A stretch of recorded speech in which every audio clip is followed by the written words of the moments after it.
to my Pink Cadillac. Oh my goodness, it is finally nice out in Minnesota again. I don't do as many vlogs in the winter because the roads, it's a situation around here. There's always like snow and ice and negative 40 below. I mean, I'm not even kidding you. It can get wind chill like negative 40. So yeah, so it's spring. It's beautiful. It is 62 degrees right now, which is warm here. So I thought I would do this. I actually wasn't planning on doing a vlog today, but there's just kind of something on my heart and on my mind. And so I thought, you know what the heck? Um, isn't it fun though? I love opening this on rough. You guys, like, I say this every time I do a vlog, but driving a Mary Kay car, I will never forget driving off the lot when I earned my very first Mary Kay car. It was a fluorescent red Pontiac Vibe, and I can't even explain to you the pride that I felt, not just in myself that I followed through on something, but in my team. Like it's not a feeling that you can describe until you have personally felt it yourself. And so I want that feeling for you. I really do. I want that feeling for everybody who wants to work for it in their Mary Kay business. So I'm going to start with that. But today I actually wasn't going to vlog, but then I got done with my morning party kind of faster than I anticipated. And so I thought, you know what? Let's do it. Let's go. I'm actually going to shut this because sometimes it gets kind of glary. Isn't it fine? You just push a button. I have to turn around because I missed my turn. So I was talking to you guys. Oh my goodness, it does happen sometimes. Anyway, so yeah, I saw 5 faces already today, and I'm on my way to another appointment. And so I will be doing a second party here this afternoon. I've got about a 45-minute drive to the second one. So today, what I wanted to talk about that's kind of on my heart and mind is I want to speak to the people who are maybe struggling, okay, or it feels hard, or you're sliding backwards, or um you just are in a place where you're just frustrated, you're not where you want to be, you're not hitting the goals you set for yourself, your team isn't operating the way you want them to, blah blah blah, all the things that, welcome to the roller coaster that is owning any business. And I can say that with certainty, friends, because I have owned another business. I don't know if you know this, but prior to Mary Kay, I actually bought a stock photo agency from a lady in California. I paid $50,000 for it. I got a business loan, did a business plan, did a business this and that. And the next thing, I was 22 years old. Okay, I did all this stuff. And I did that business for a year. And it was actually because of that business that I got into Mary Kay, because that business, so this set the scene for 2004. Okay, so 2004, there's no Zoom. Skype is barely a thing. That's such a funny thing to say, Skype. That doesn't even exist really anymore. And then the video chat, like texting, was barely a thing. And so I was doing this business out of my apartment with my brand new husband, and I was never leaving my house, had zero coworkers, talking to nobody. And so my college bestie was having a Mary Kay party because her coworker Deb had just started Mary Kay. And I thought, you know what? I love the product. I'm going to go. And the reason I joined was I just thought, oh, it's a cool sorority. I'm in. I was never in a sorority, and I'm not even an extrovert, but I was just really blown away by the people. And that's one of my favorite things is you all, right? All of us in our community. And yeah, so that was really how I got into Mary Kay, was because I had this other business, and I was not looking for Mary Kay. I was not looking for another business. I was just looking for a way to get out of the house and get cute once in a while. So that's kind of how the whole thing started. But I can say with certainty that it is exponentially more scary, exponentially, I can't even, exponentially to the exponential, more scary to own a business where you've put that kind of skin in the game, like $50,000 worth of skin. And I did that business for a year, and then it got to a point where it got really scary. Like, I knew I was going to have to do something to get that business to where it needed to be. It was basically I was the middleman between publishers that wanted to publish things like textbooks, calendars, website images, and photographers. So I was kind of like that, basically a photo library, and if that makes sense. And the photo library that I had purchased along with the business was not digital, and so I was spending hours a day like scanning all these like slides, and it was this whole thing. Oh my gosh, not even enough time in the world to talk about that. But it got to a point where I was taking it digital, but like I was gonna need to like promote the website. It's 2004, like we don't really have Instagram yet and all the stuff, that people use to promote things. And so I didn't know what to do. Okay. And the reason it's exponentially more scary in another business is because, and I'm not saying in every business, but in a lot of cases, there is nobody to ask. Like there's nobody. You don't even know, you can't even get advice from someone because I don't know, how many people do you know in the stock photo business, right? And so I actually looked online and I found a consultant that it was actually called, I think, Stock Photo Answers or something. I don't know. It was some like person where that's what they did. Because the stock photo industry, believe it or not, is actually kind of a big industry. You've probably never heard of it, but it is a big industry. And I had to pay $8,000. 8,000. I'm just throwing some numbers around, but I want you to hear this. Okay. So I spent all this money, hired this consultant, and he basically, like, to make a long story short, he basically told me that I either should sell the business or I should invest over 100,000 in income. Now, what was cool is at this time, like, like God knew, right? Like at this time, I was already doing my Mary Kay business. In fact, I think I was about thinking for the first time, like, hey, maybe I could be a director, right? Like, I did not join Mary Kay wanting any of that. I thought the car would be really cool. Like, I actually had the car on my mind, but not directorship at all. Like, in fact, I didn't decide until the month I submitted DIQ that I wanted to be a sales director. And so that was all happening at that time. And I just decided, you know what, that's too much skin to put in any game that I'm comfortable with at the age that I'm at. Like I just wasn't there. And so I actually sold that business to some man that lives over in London. So that was like a whole experience, like shipping a physical business.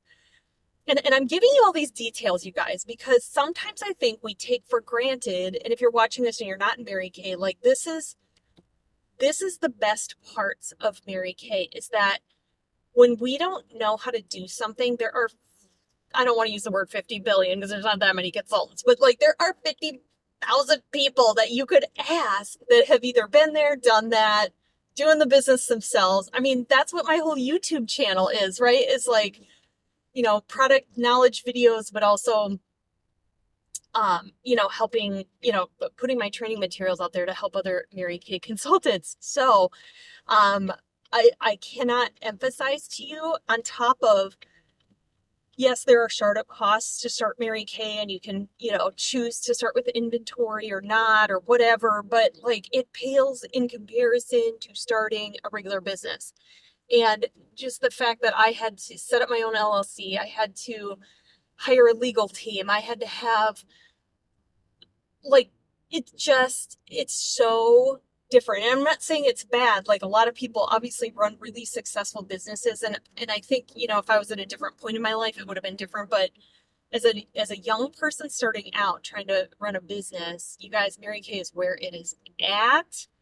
And I just want to give you that perspective, because sometimes when we're not hitting goals, even myself, I'm really talking about myself here.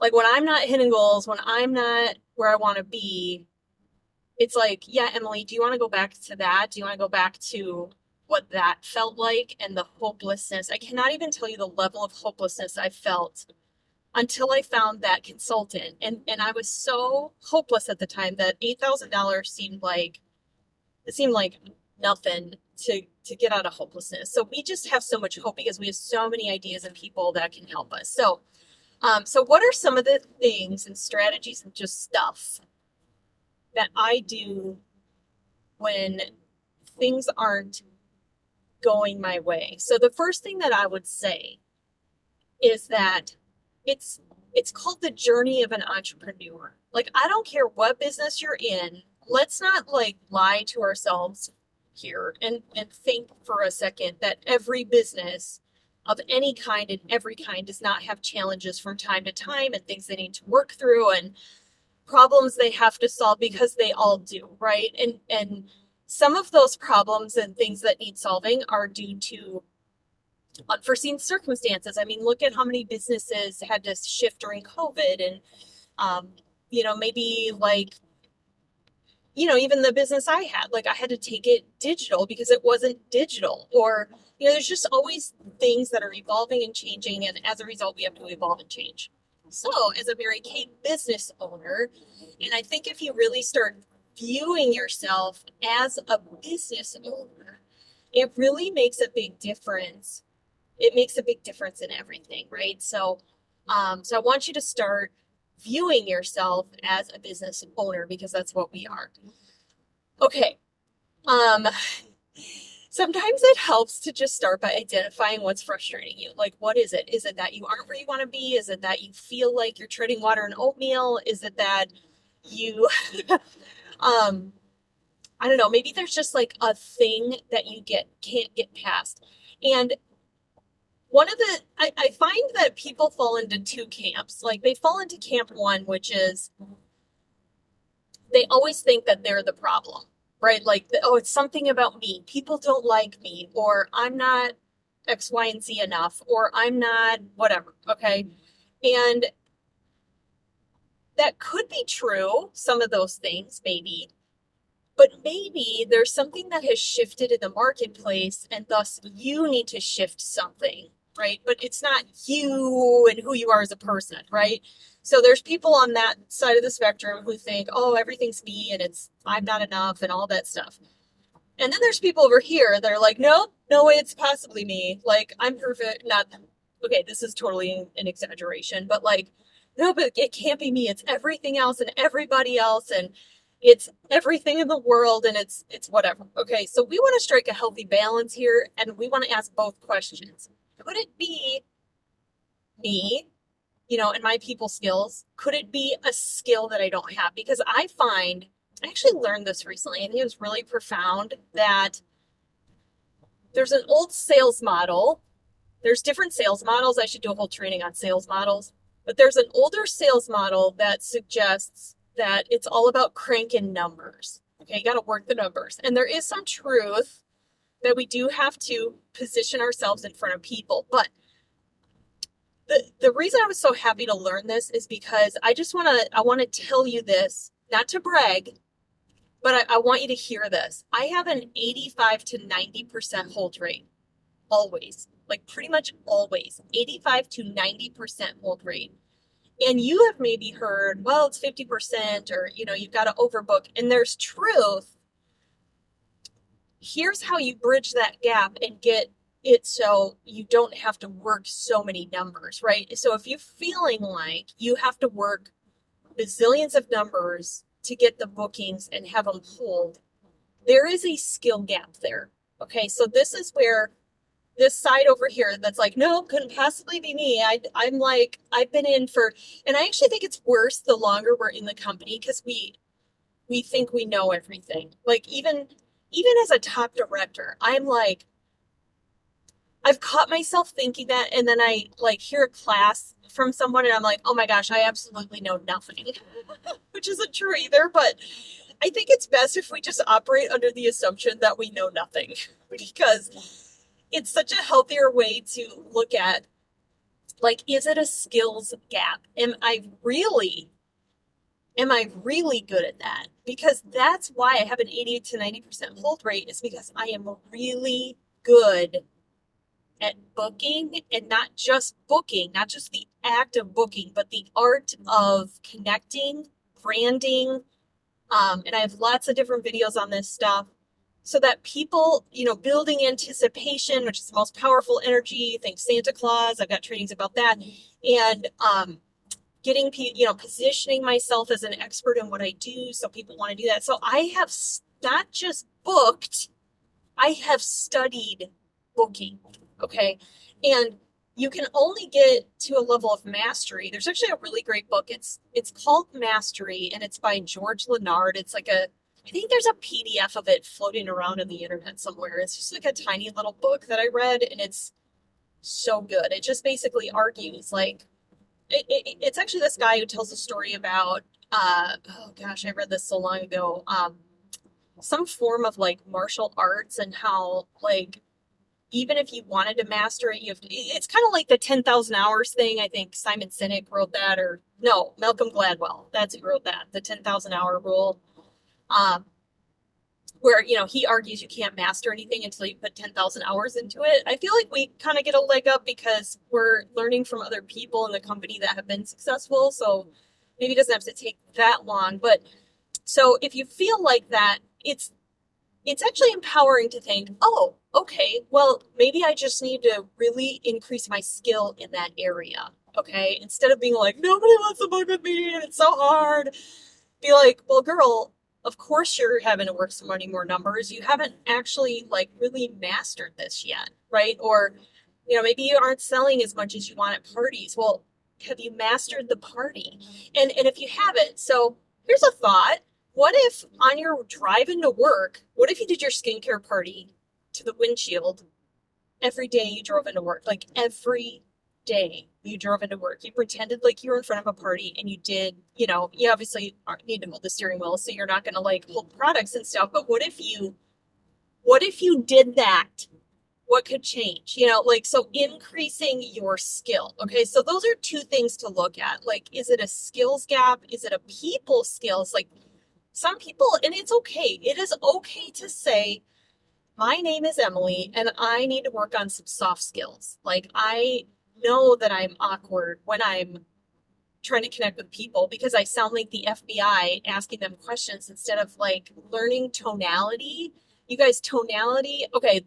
I got to do some classes on this stuff because I just took a whole training module about tonality and just not what we're saying, but how we're saying it and how we're pausing. And I mean, there is so much to learn out there that I love learning. But it sometimes can feel overwhelming to kind of take it all in. So just start somewhere. Okay. What is the number one skill? And I would say, if you don't know what the number one skill to work on, if you can get really good at booking, that's going to change everything. Okay. So lead generating and booking, I think, are the two biggest, like just straight up Mary Kay skills. And then, looking at your people skills and stuff like that is important too. Okay. So with that being said, let's say you're in process of that. Like, you're looking at those things and you're still just like, you're just feeling a little bit disheartened. You're feeling, you're struggling. And you know what? I'm going to say this. I'm getting spicy here.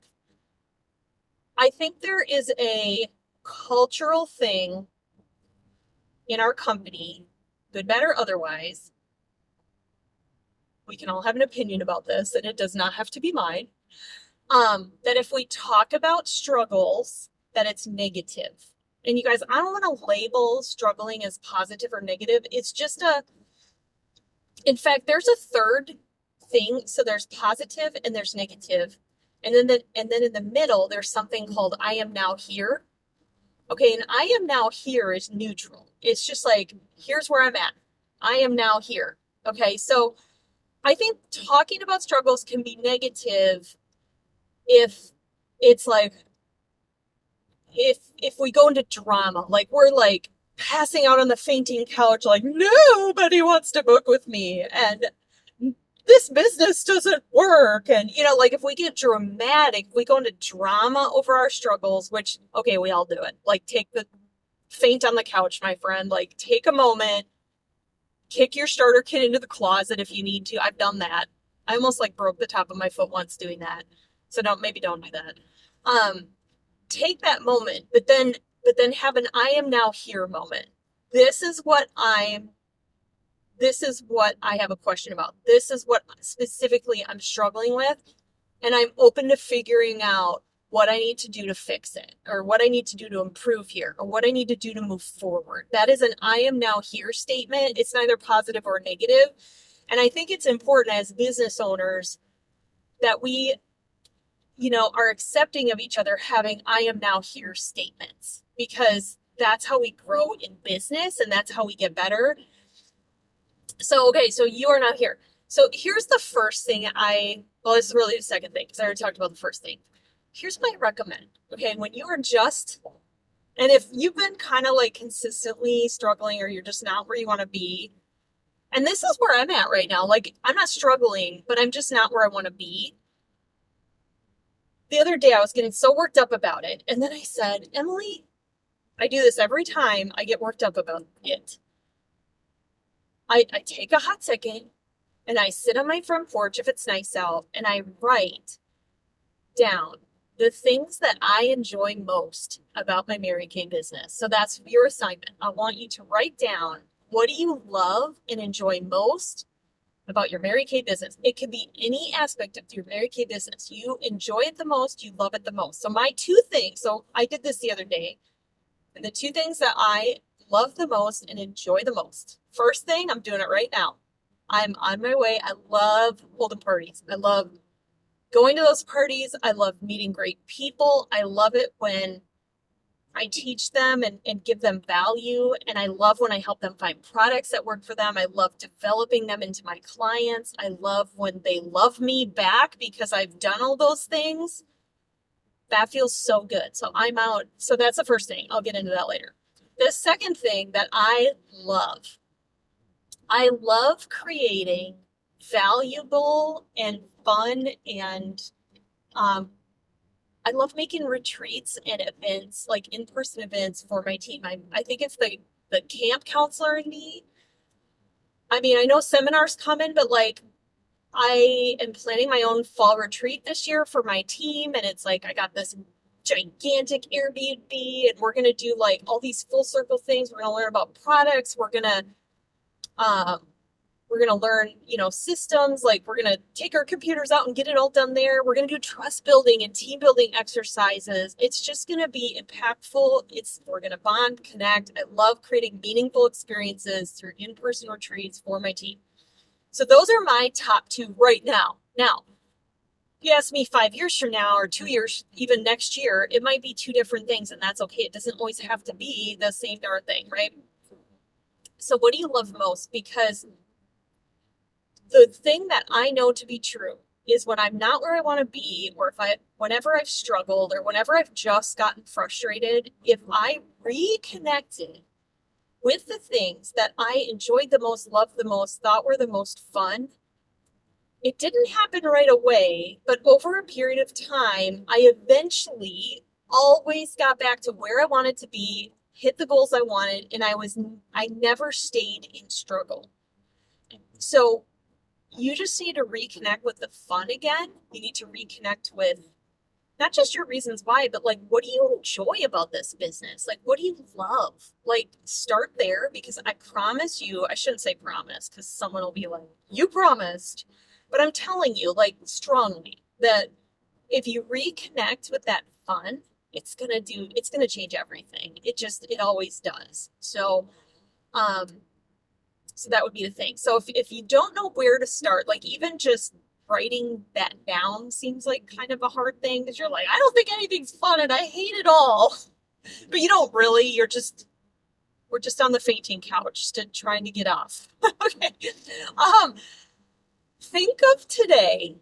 What is one small thing you could do in your business that you could call it a win? Even if it's like, doesn't really seem like it, you could at least label it that, pretend a little bit to at least get yourself off of the fainting couch. Okay. So maybe it could be as simple as, I'm just going to call 5 of my current customers and just tell them I appreciate them. I'm not going to like ask them for reorders. I'm not going to talk about new products coming out. I'm just going to say, hey girl, you were on my mind today. I just want to say, I appreciate you so very much for being my customer.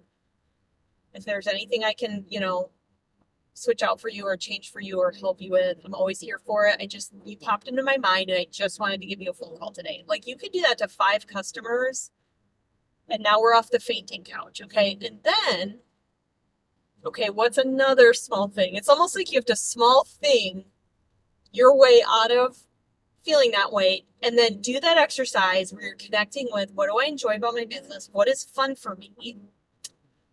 And then after you kind of get through those two things, the win, the journaling, then I would start looking at reflecting on, is it a skill?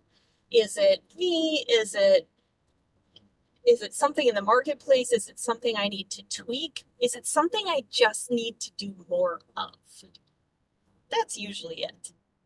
You're not doing enough to hit the goals that you set. Because if you set a goal, you have to make sure that the activity that you're doing aligns with that goal. I know this sounds so kindergarten, and duh, Emily, duh, but the, this legit, it's like, it's kind of like when you learn, okay, this is a fun little fact about me. I took really high level math in high school and college. I don't even like math that much, but I was in I think I really liked high level calculus because there was like some almost like philosophy behind it or some weird thing.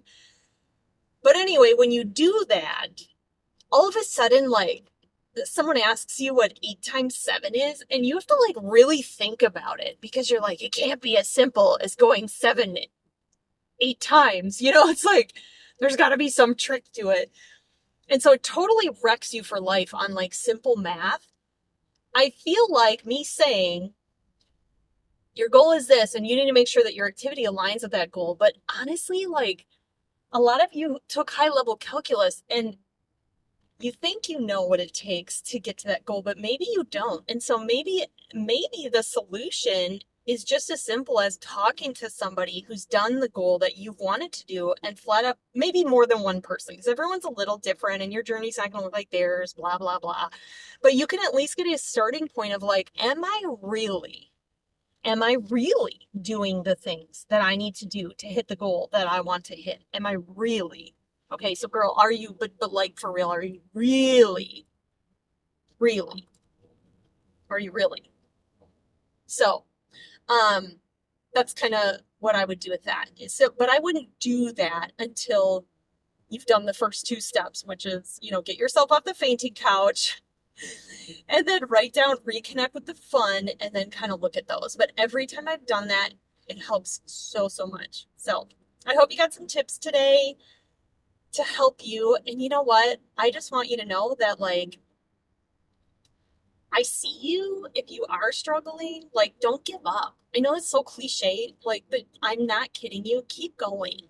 Just keep going. There's just something you are where you are right now because there's just something you have to learn yet. And that's why you haven't moved on, because you haven't learned the thing yet. So get obsessed with what is the dang thing that I need to learn right here so that you can move forward. And I know that's not an easy process. Everybody talks about it on the other side. It's so great, but it's, when you're in it, it's like treading water in oatmeal and you're swimming in maple soup. But that's the journey of an entrepreneur. And I just want you to know that it is 100% worth it. You just got to keep going. You're going to get to tell your story on the other side. So I'll see you guys soon.